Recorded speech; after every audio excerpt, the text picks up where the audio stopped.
Satu, sholat adalah perwujudan iman seorang hamba. Karena itulah kalimat sholat pertama kali disebutkan dalam Al-Quran, itu letaknya setelah kalimat iman.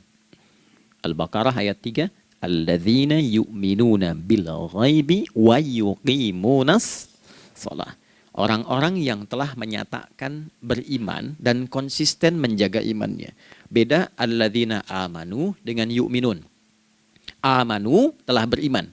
Tapi kalau dia komitmen dan konsisten terus menjaga imannya sampai saat dia berpulang pada Tuhannya, maka berubah nanti bentuknya kalau di bahasa Arab jadi mudhari'. Kalau di bahasa Inggris kan tuh punya 3 arti. Present, continuous, and future. Jadi kalaupun sekarang terus berlangsung sampai masa depan pun saya tetap akan beriman. Nah, pembuktian untuk menjaga iman itu pembuktian utamanya pada sholat. Itulah sebabnya satu-satunya amal ibadah dari rukun Islam yang 5 itu, ya, satu-satunya amal ibadah yang disebut iman dalam Al-Quran hanya salat. Teman-teman boleh buka Quran surah kedua Al-Baqarah di ayat 143. Ya, di pertengahan ke ujung ayatnya. Saya percepat. Wa ma kana Allahu liyudhi'a imanakum. Dan Allah nggak akan pernah menyia-nyiakan salat seseorang yang dikerjakan karena imannya. Ayat ini turun, ketika ada terjadi pergantian arah kiblat. Dari yang tadinya semula ke Masjidil Aqsa, lalu berputar 180 derajat, beralih ke Masjidil Haram. Nabi sedang berada di luar Madinah. Madinah tempo dulu, wilayahnya nggak seluas cakupan sekarang. Oke, kalau diilustrasikan, area sekitaran Masjid Nabawi sekarang itulah Madinah lah. Di luar itu sudah di luarnya. Nah, Nabi sedang sholat, riwayatnya banyak menyebutkan ada yang mengatakan zuhur, ada asar, ada maghrib. Di pertengahan itu turunlah Al-Baqarah ayat 144. Qad nara taqalluba wajhika fis sama' falanuwalliyannaka qiblatan tardaha fawalli wajhaka syatral masjidil haram. Maka berputarlah dengan turunnya ayat ini 180 derajat menghadap ke arah Masjid Al-Haram.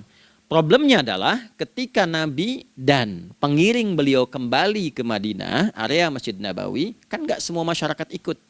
Maka virallah informasi itu bahwa kiblat telah beralih ke kiblat awal, yaitu Ka'bah Al-Musyarrafah. Maka penduduk panik pada saat itu. Status sholat kami yang tadi dikerjakan bagaimana?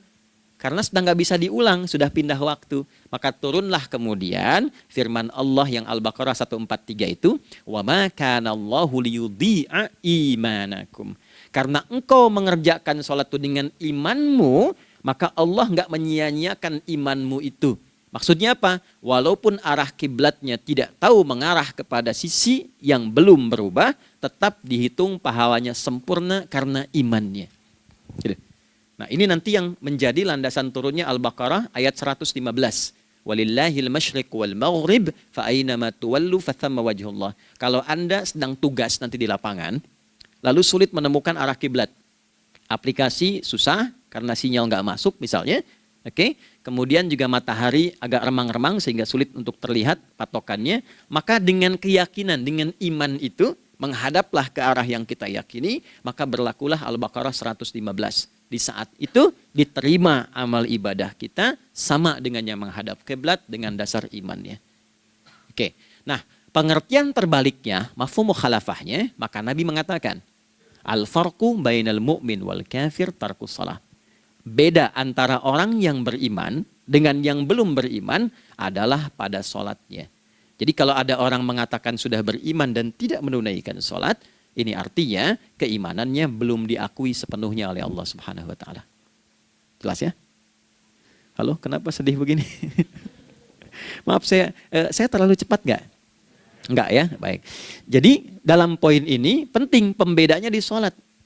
Itulah sebabnya kenapa dari kecil kan, usia sekian, dari mulai 3 ke arah 7 tahun contohkan. Ya, orang tuanya sholat bentangkan sejadah.